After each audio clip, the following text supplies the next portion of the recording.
Good evening and welcome to Tucker Carlson Tonight. The promise of a meritocratic society is that the most capable people will rise to the positions of the greatest authority. In a meritocracy, for example, you would hire heart surgeons because they're good at heart surgery, not because of how they look or who their parents are. A meritocracy is the only fair way to run a society, and fairness matters to people, always, everywhere. Plus, it works well. Fewer people die on the operating table when you do it that way.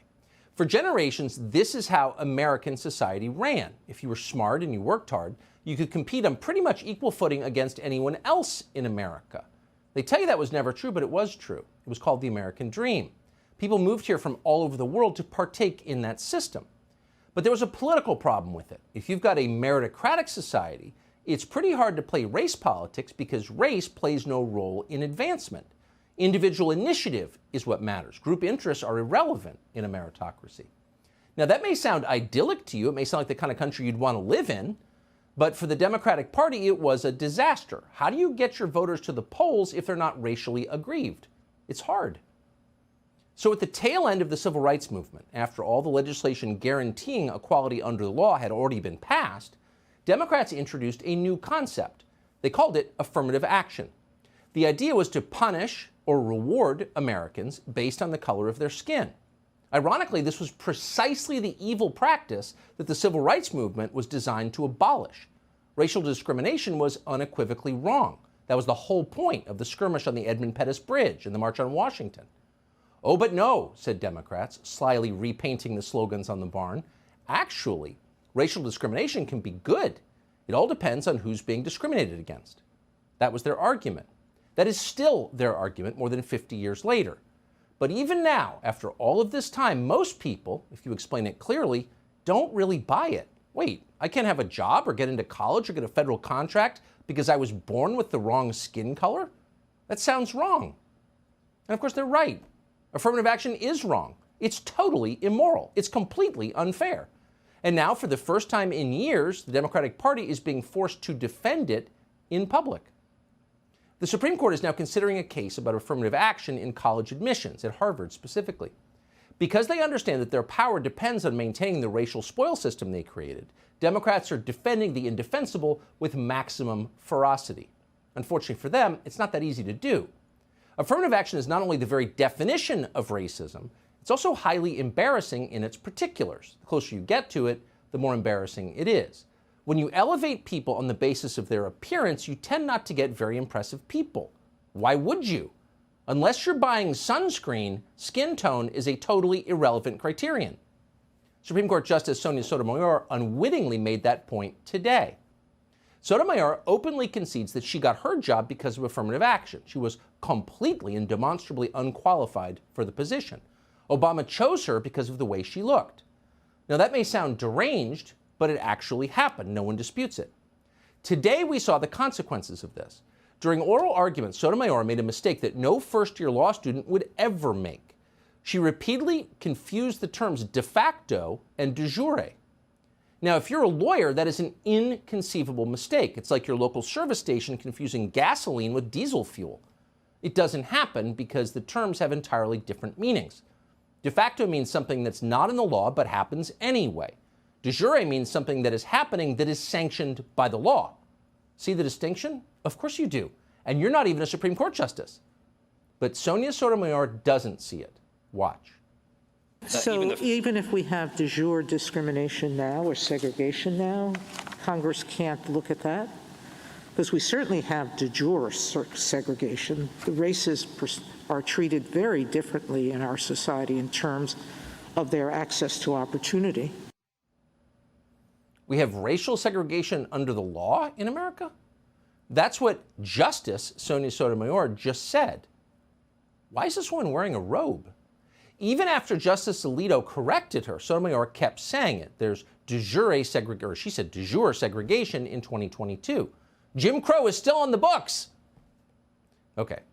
This is the society that affirmative action has created. Sonia Sotomayor doesn't know what de jure means. Ketanji Brown Jackson can't define what a woman is. It's hard to imagine a more damning case against affirmative action than its results. And it's always going to be that way because the color of your skin is irrelevant. And if we don't believe that, then everything falls apart. So as the arguments went on, the case against affirmative action somehow got stronger. Watch this exchange between Brett Kavanaugh and a state solicitor general. How are applicants from Middle Eastern countries classified, from Jordan, Iraq, Iran, Egypt, and the like? My understanding is that just like other situations where they might not fit within the particular boxes on the common application, that we rely on self-reporting, and we would ask, they can volunteer their particular country of origin. But if they honestly check one of the boxes, which one are they supposed to check? I do not know the answer to that question. So just to remind you, something you already know but probably never think about, the US government collects data on people's races. Now, in a society where we're all equal as citizens under the law, why would they do that? That's what the Nazis did. So we're against keeping track of people on the basis of race, aren't we? And with so much at stake, how do we determine someone's race? How long before we're taking blood tests or measuring the shape of people's heads? It's been done before. It happens in other countries to this day. It's really dark and disgusting. So the question in that exchange was, what box do the Middle Easterners check? Oh, no idea. But of course, everyone knows the answer. If you want to get into a competitive school, the best bet for those Middle Easterners would be to identify as black. And studies prove it. According to a 2009 study by Princeton sociologist Tom Espenshade, selective schools currently boost black applicants to the point that whites are penalized 310 points on the SAT for being white. Asians are penalized 450 points for being Asian. Talk about systemic racism. How is that allowed in this country? Well, good question. And if anything, this systemic racism, and that's exactly what it is, it's racism at the systemic level, has intensified over the past decade, in case you haven't noticed. In 2020, a trial court found that at Harvard, skin color was determinative in admissions for more than half of all admitted African American applicants and roughly 1/3 of Hispanic applicants. How patronizing, by the way, to them. Look at this chart. It shows the average SAT score for admitted students by race at Harvard from 2000 to 2017. It's almost unbelievable how different the standards are. And this is happening, of course, not simply at Harvard and not simply at other schools, but all over the entire society. A few years ago, a senior fellow at AEI called Mark Perry found that black and Hispanic students were heavily favored for admission into medical schools.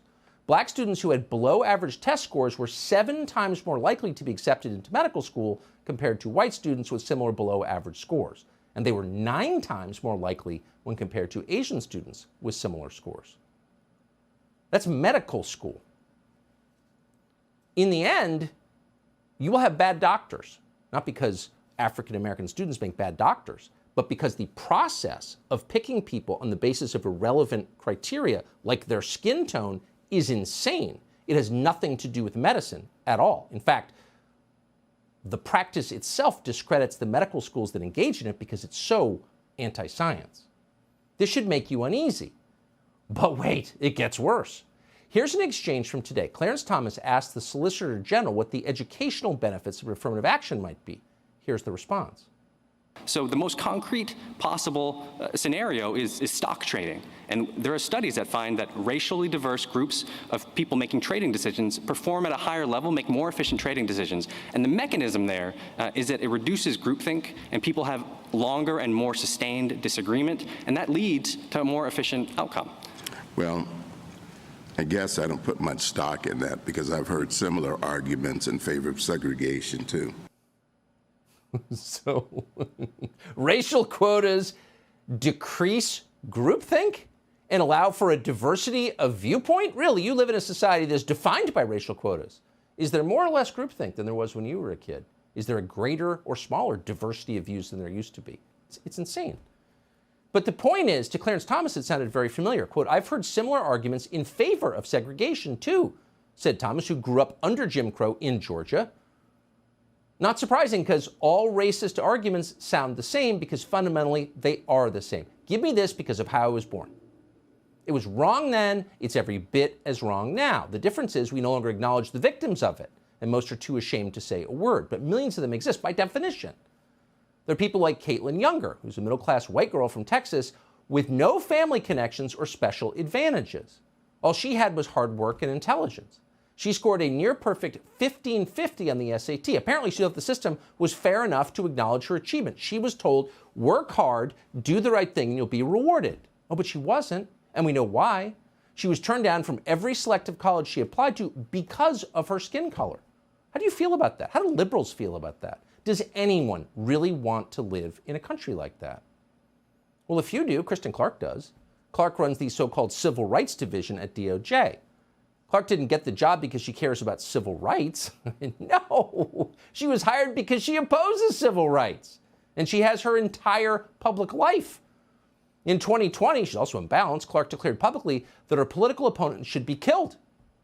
In response to a video of people chanting, "Fire Fauci," here's what she wrote. We're quoting. Head of the Civil Rights Division.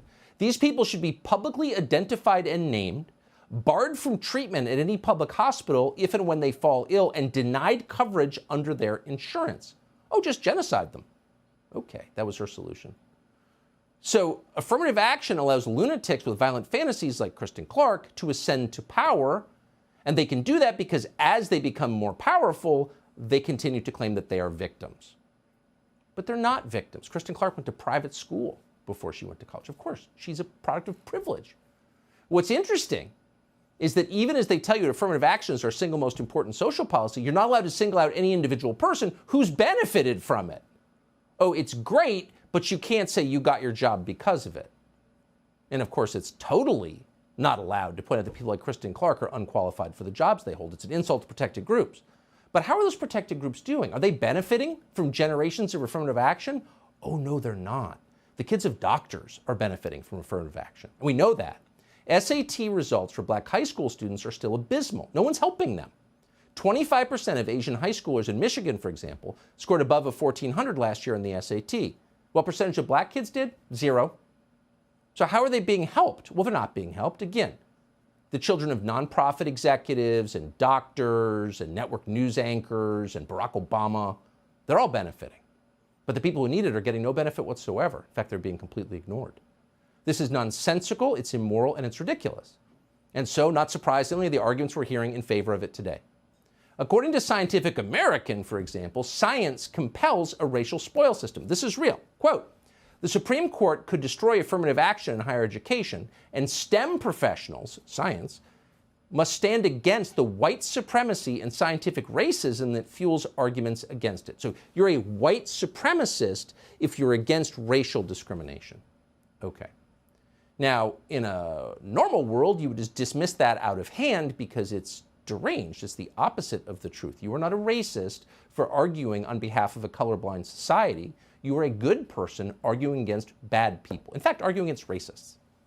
But they've inverted that and successfully cowed people into silence.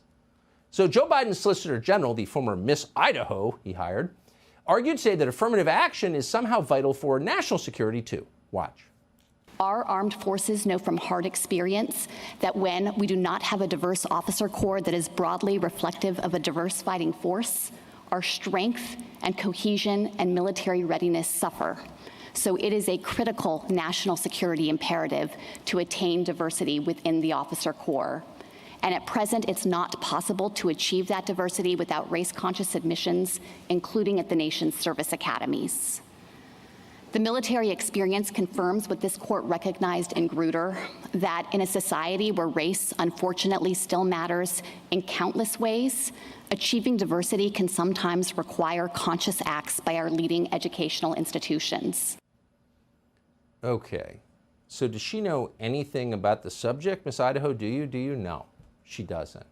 The U.S. military was the single most impressive institution in American life for generations precisely because it was meritocratic, because people advanced on the basis of individual effort and not on the basis of group interest. It has been completely corrupted in the most recent generation, and that corruption is accelerated under Joe Biden. And the result of that, well, the Army is now dramatically short of its recruitment goal because nobody, no normal person of any color wants to join a rigged system. That's the truth. They've wrecked the military with this mind poison, which is evil. It was evil when it was practiced in the South 60 years ago, and it's evil now.